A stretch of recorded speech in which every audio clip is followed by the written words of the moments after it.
Hi everyone, I'm Hextasy, and for those of you that didn't see it, I may have made a spelling error in the thumbnail for my last video. So, in an effort to prove that I'm not illiterate, I've come up with a new challenge. A randomized hardcore Nuzlocke of FireRed, but I can only obtain Pokémon in alphabetical order. Now, I know what you must be thinking. Hex, this just proves that you know how the alphabet works.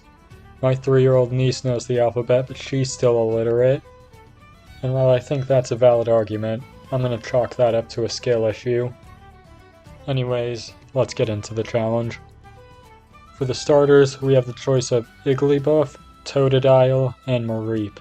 And we're gonna roll with Igglybuff, because it's the only one whose evolutions come after it in the alphabet. Before we leave the lab, we have to frick. Oh no, we don't have to do that. We have to take our rival and his Mareep on in a fight. And unfortunately, maybe I am illiterate. And unfortunately, Igglybuff does not know a single offensive move, and that's our first reset. For the next attempt, our choices are Abra, Zubat, and Charmander. So we pick Charmander as our starter, and we make quick work of big nerd Zubat. Going through the first few routes, we don't end up catching anything, and I feel like now is a better time to explain what I mean by only obtaining Pokemon in alphabetical order. Because the last Pokemon we obtained was Charmander, the next Pokemon we obtain has to come after it alphabetically, say this Magikarp. But if we caught the Magikarp, then the next Pokemon we try to catch would have to come after Magikarp alphabetically. And normally getting a strong Pokemon like Gyarados would be really good, but because Gyarados comes before Magikarp alphabetically, we wouldn't be able to evolve Magikarp. And likewise, we'd be locked out of evolving Charmander into Charmeleon. So right now, I feel it would be best to beat the first gym, so we can raise the level cap enough to evolve Charmander, and then we can start catching some Pokemon. Speaking of gyms, the trainers inside will all have the same type as the gym leader. So between Baltoy and Kirlia, it looks like Brock is going to be a Psychic type trainer. And his first Psychic type Pokemon is Slowpoke, which also happens to be a Water type, so that's fantastic. We hit it with a scratch, barely doing any damage, and it retaliates with a tackle, doing just a little more than we did. We switch to using Ember, trying to see if it does a little more damage, but Slowpoke starts spamming Curse, raising its defense and attack. So yeah, Ember is definitely going to be doing more damage than Scratch now. We keep spamming Ember, and Slowpoke keeps spamming Curse. And eventually it's brought to Death's Door, and it finally uses Tackle, bringing us to just below half HP before going down to one more Ember. And Brock's ace Pokemon is now a Wobbuffet. We begin to spam Growl, waiting for it to use up all of its power points on Mirror Coat, and once it does, we can just use a few Embers to get the KO, winning us our first gym badge. And on top of that, Charmander leveled up enough from this fight to evolve into Charmeleon. So we're free to start catching some Pokemon now, since Charmeleon won't be evolving into Charizard. And it's at Mount Moon where we catch our first new Pokemon, a Chikorita. We won't be able to evolve it into Bayleaf, but it's nice to have the extra body around.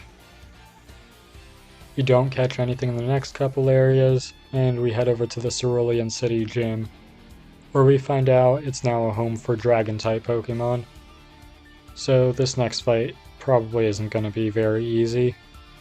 Getting right into the fight, Misty opens up with her Vibrava, and we send out Charmeleon. We outspeed and land a Mega Punch, taking out over half of Vibrava's HP before it can land a critical hit Sand Tomb. This takes out a solid chunk of our own HP, and on the next turn we can land another Mega Punch, getting the KO. And in comes Misty's ace, which is now a Kingdra. So that's great news. We land a Mega Punch, not doing a whole lot of damage, and it hits us with a smoke screen, lowering our accuracy. So we're probably not going to be landing another Mega Punch. We swap into Chikorita on a water gun, and we don't take a lot of damage. So Kingdra starts spamming smoke screen. But luckily for us, we're able to land a poison powder on our second attempt. We set up a reflect for some reason before we start to spam Razor Leaf. We missed the first one, but the second one does a solid amount of damage to Kingdra, and Misty uses a super potion on the next turn, completely healing it. We keep using Razor Leaf, and most of them are missing, and Kingdra is quickly whittling us down with Water Gun, and we're brought down to just 2 HP before Kingdra finally goes down to the poison damage, winning us our second gym badge. Afterwards, we have another fight with our rival. He starts with a Laleep that our Chikorita is able to make quick work of, and in comes his now evolved Golbat. We swap to Charmeleon, but we still have a lot of trouble with it, and we're brought pretty low before we finally take it out. Next in is an Aaron. We swap back into Chikorita, and he's able to take out Aaron. And his last Pokemon is a Larvitar, which also goes down pretty easily. Now, because we're already so close to the level cap of the next gym, we decide to catch a few Pokemon that we won't be using. They just exist to soak up experience points so we don't get overleveled. Is this cheating? I think the answer to that is a solid maybe. Anyways, we rescue Bill and get the SS ticket. And once we're aboard the SS Anne, we have another fight with our rival. He opens up with his Growlithe, and we're opening with Charmeleon. Thanks to its Intimidate, our attack is lowered, but 3 Mega Punches is still enough to take it out. Quilava comes in next.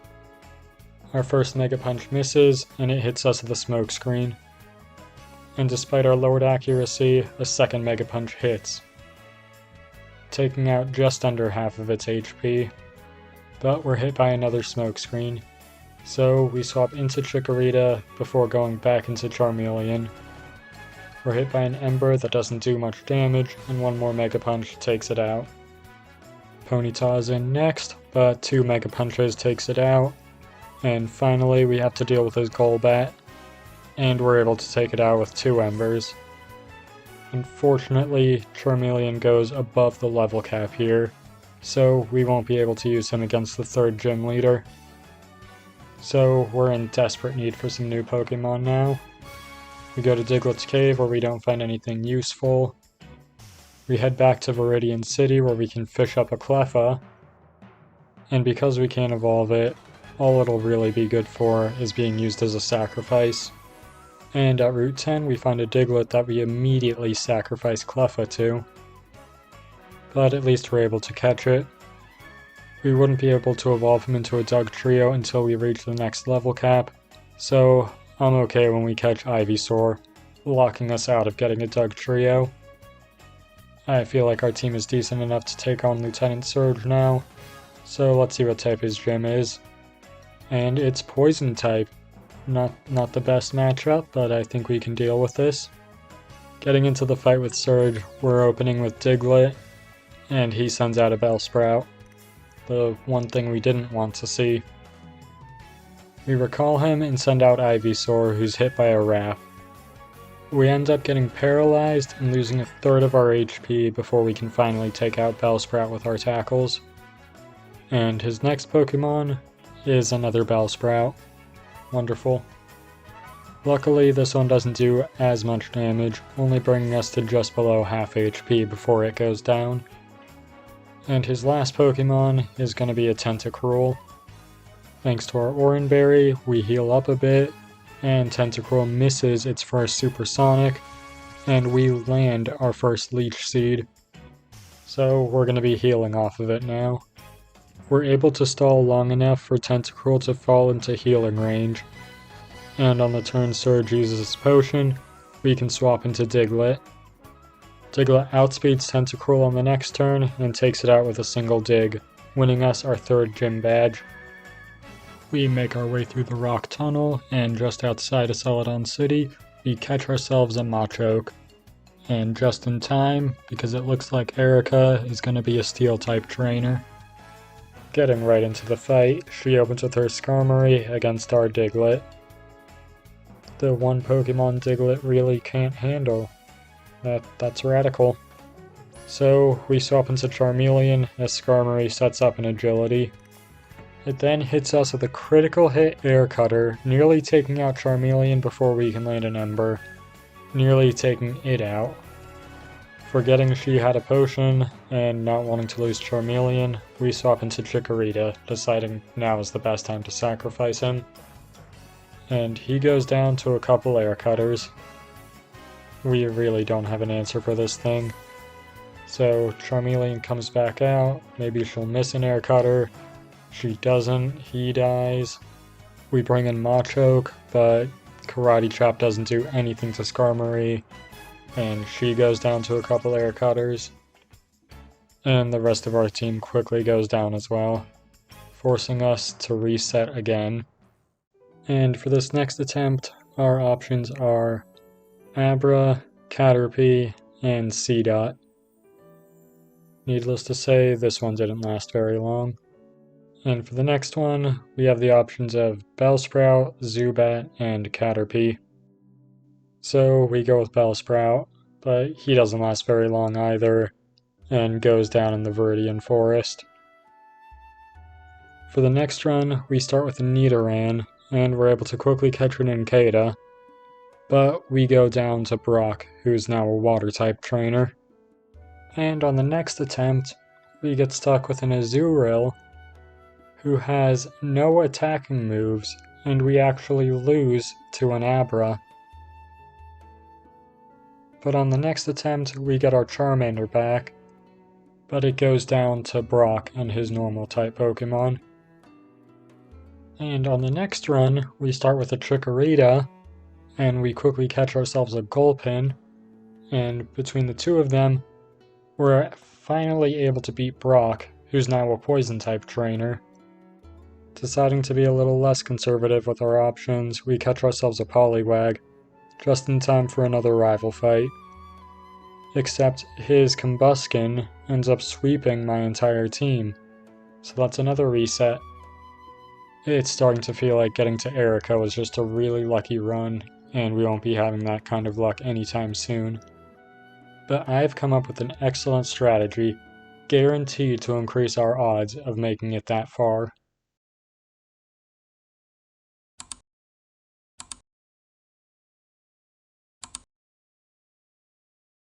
Alright, our rival's new Pokemon is a Magneton, and we have Horsey. We didn't even get a single move in.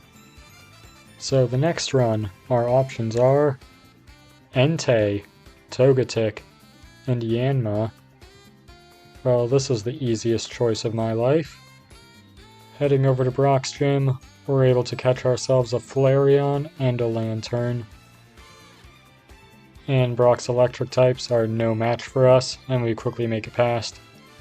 We beat our rival in another fight, and we go to take on Misty, who's now a flying-type trainer. And unfortunately for us, Lantern doesn't learn any damaging electric-type moves before this level cap is over, so Farfetch ends up doing a lot more damage than I was hoping to take. And her next Pokemon is an Aerodactyl, who ends up annihilating our team. Alright, next attempt. Our rival has a Swallow, and we have a Cubone. And Cubone has no offensive moves. Great. Next attempt, it's our Dratini against his Vileplume. And Dratini actually manages to squeak out a win. Awesome. We catch a Meganium in the first area, and it immediately dies to a Quillfish. We still have Dratini, but I feel like this is just going to be a reset. Alright, next attempt. Our rival has a Staryu, and we have Deoxys Attack Form. And Deoxys' level 5 moveset is pretty darn useless. But we're still able to get the win over Staryu. On Route 1, we catch ourselves a Grimer, and not only does it make quick work of Brock's Dark-type gym, but it's able to take out our rival as well. Heading over to Route 25, we find ourselves a Ho-Oh, a great addition to our team. Or it would be if it didn't use Whirlwind. Let's just take on Misty now. She's a Flying-type trainer and opens with Doduo against Deoxys. We miss our first Rock Tomb, and it hits us hard with Peck before our second Rock Tomb takes it out. And Misty's ace Pokemon is a Gyarados. Intimidate drops our attack, and Rock Tomb is not a one-hit KO. So Deoxys goes down to a bite, and Grimer doesn't fare too much better. So that's another reset. This time it's Crawdaunt versus Beautifly. And Beautifly actually wins this. Wow. And in this next run, we have Ditto for a starter. And it's actually able to take out our rival Spinarak. But it can't take out anything else. And that's another wipe. And for this next attempt, we have a Drowsy. We find a wild Latios, and it's a big step up in the alphabet, but we catch him anyways. And it's a good thing we do, because Drowsy goes down to the trainer in Brock's gym. The unfortunate thing about Latios is its only offensive move is Psy-Wave, which is kinda garbage. And while grinding him up to take on Brock's gym, I wasn't paying attention and we accidentally overlevel. So that's a reset. And in this next attempt, we start with Bayonet, we catch ourselves a Beautifly. Unfortunately, Brock and his normal types prove to be a little too much for them, and we have to wipe again. And for this next attempt, we start with Charizard, and our rival has an Alakazam. We're able to beat him, and on Route 1 we can catch ourselves an Igglybuff. Moving on to Brock's gym, he once again has normal types, but this time we're able to win, so that's great. Igglybuff eventually evolves into Jigglypuff, and we're able to catch ourselves a Jolteon at Mount Moon, and on Route 4, a Leddyba, who we immediately sacrifice in order to beat our rival. Misty is now running a gym for Fighting-type Pokemon. Charizard is able to take out her Machop, but her ace is a Poliwrath. It puts Jolteon to sleep, and then sweeps our entire team. Great. Moving on to the next attempt, we start with Carvanha, and our rival has a Minun. But it doesn't look like Minun has any electric type moves yet, so Carvanha is actually able to pull out the win. And on Route 2, we end up finding a Dragonite who we catch. So yeah, this is looking pretty good. Unfortunately, Brock is an ice type trainer now, so we can't bring Dragonite into this fight. But luckily, Brock only has Delibirds, which Carvanha makes quick work of. Inside Mount Moon, we're able to catch ourselves a Fearow, and at Route 4, we catch a Gengar. So that's 3 incredibly solid Pokemon, and we're still pretty early on in the alphabet. So I'd say this run is looking pretty good. Our rival isn't too bad, and Misty is once again a Flying-type trainer. But instead of her ace being Gyarados, it's now a Xatu, and Dragonite is able to take it out pretty easily. At the SS Anne, our rival still isn't a problem, so we're able to move on to Surge pretty quickly, who's now a Bug-type trainer. And pretty quickly, Fearow was able to take him down to just his ace, a Forretress. And it only appears to have normal-type moves, so we can freely bring in Gengar and take it out with a few Nightshades, winning us our 3rd gym badge. Just outside Rock Tunnel, we can catch ourselves a Lapras, and at the Celadon Game Corner, we can buy him a Machamp. And just outside Celadon, we catch a Roselia. So we've got plenty of options to choose from now when we go to take on Erica. She's a Dragon-type trainer now, and opens with Altaria, and we send out Lapras. She outspeeds, but misses her Sing, and we can take it out with a single Ice Beam. Dragonair is in next, but it also goes down to Ice Beam. And her final Pokemon is another Dragonair, which goes down to Ice Beam.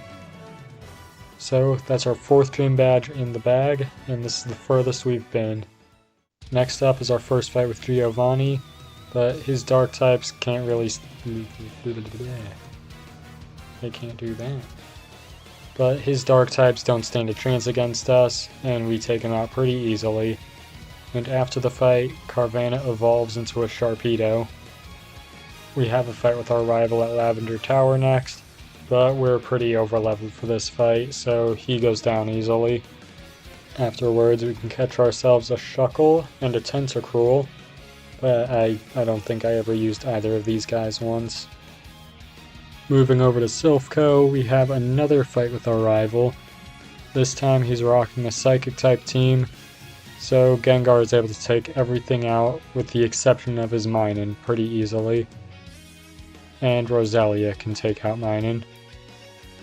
And after that we have our second Giovanni fight. But his dark types really don't fare too well against Dragonite's Brick Break, so he goes down as well. And we can move on to the next 2 gyms, which have the same level cap. Starting with Sabrina, who's now a Rock-type trainer. She starts with her Pupitar, and we bring in Lapras. We outspeed, and Surf takes it out. Then she sends in Magcargo for some reason, and Surf takes it out. Her next Pokemon is Relicanth.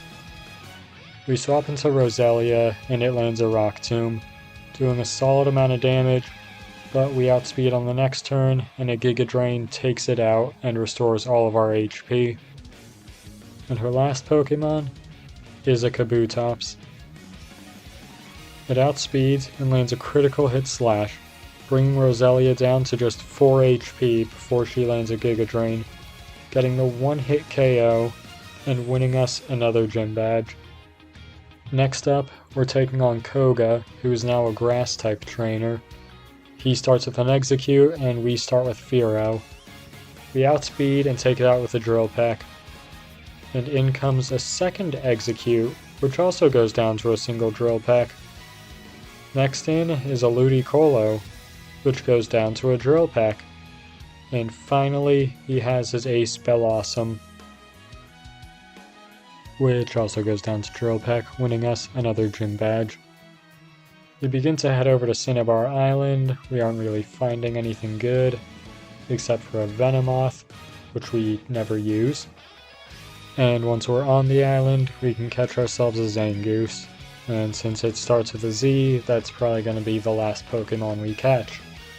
Unless we find ourselves a Zubat that we want to just sacrifice or something, I don't know. Heading into Blaine's gym, we find that he has gone from being a Fire-type trainer to being a Fire-type trainer. He starts with a Houndour, and we start with Sharpedo, who takes it out with a single Surf. Next in is Quilava, which goes down to Surf. Next is Magmar, which goes down to Surf. And finally, he has his ace Rapidash, which actually outspeeds us and takes us out with it. Just kidding, it goes down to Surf. And that's our 7th gym badge. And finally, we have our last fight with Giovanni, who could be mistaken for a Grass-type trainer, but he is actually a Dark-type trainer. But it doesn't matter what type he is, because all 5 of his Pokemon go down to a single Brick Break from Machamp, winning us our 8th gym badge.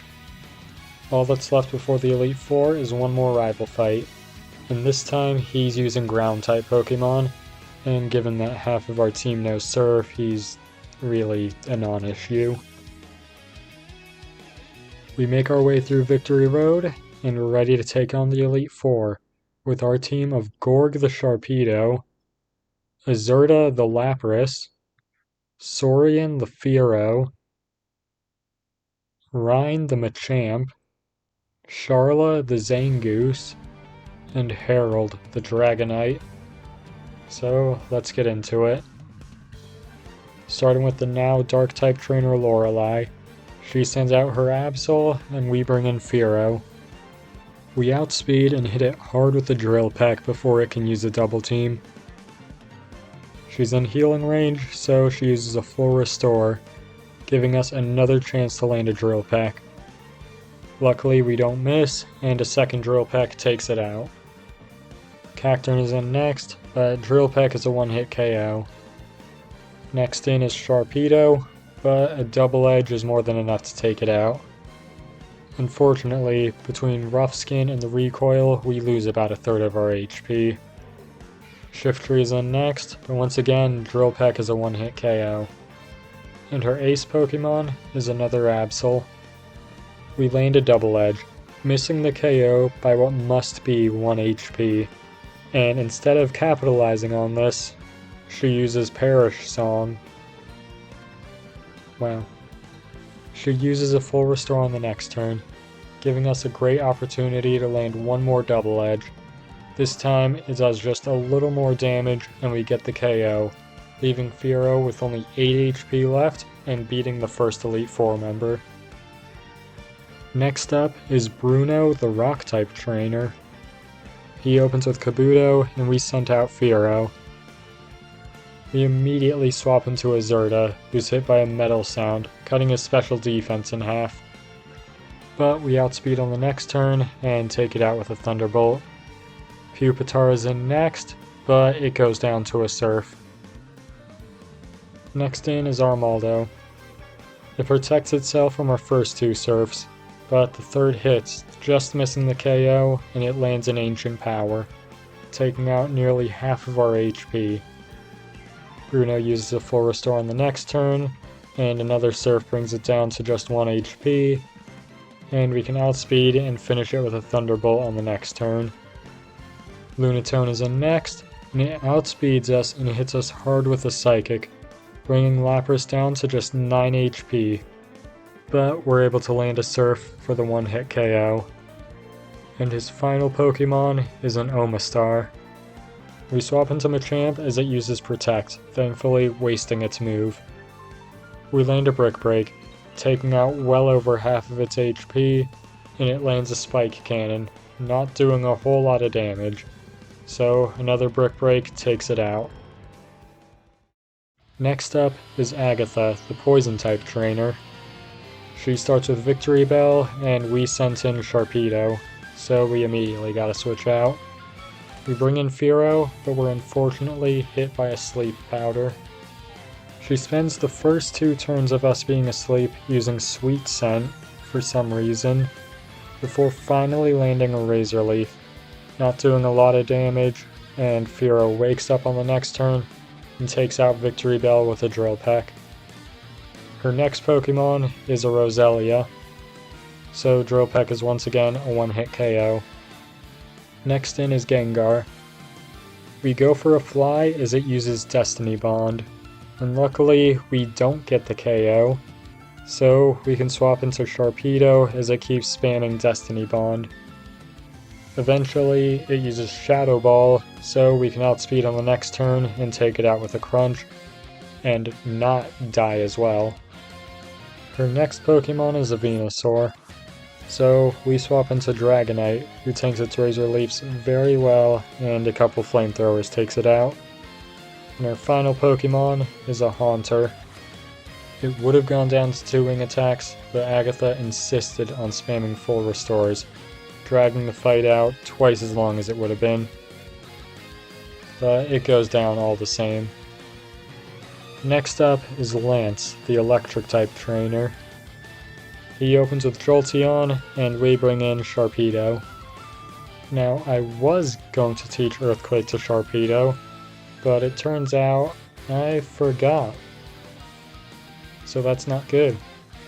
We swap into Dragonite, who's immediately hit by a Thunder, and is also paralyzed.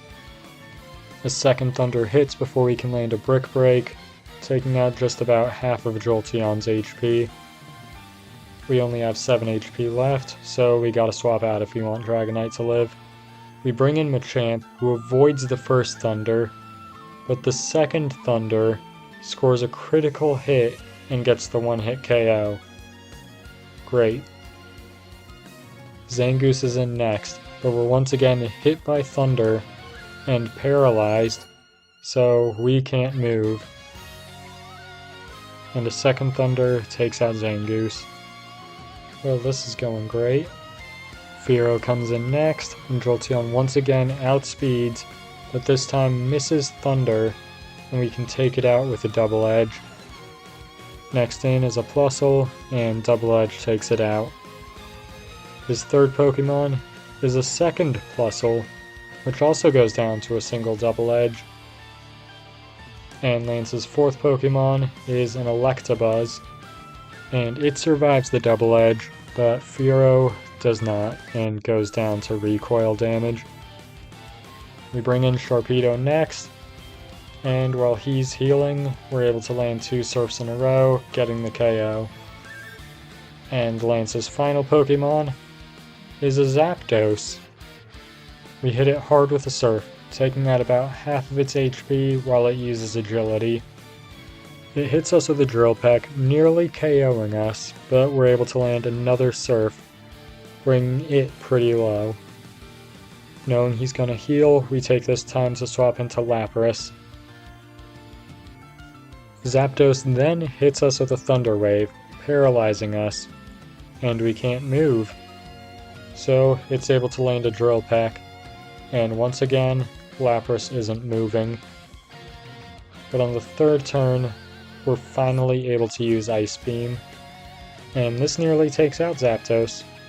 Unfortunately, we're not surviving a fourth Drill Peck, so Lapras goes down. We send out Sharpedo next, hoping its Rough Skin ability is enough to take out Zapdos. That's unfortunately not the case, and it just goes down to a Drill Peck. Dragonite is in next, but once again, Drill Peck takes it out. And just like that, we've lost the run. And with the end of that fight, I think I've proven that not only am I literate, but that I also have a room temperature IQ. This might be a run I'll have to come back and revisit, but I'm going to call it here for now. I've been Hextasy. Thanks for watching.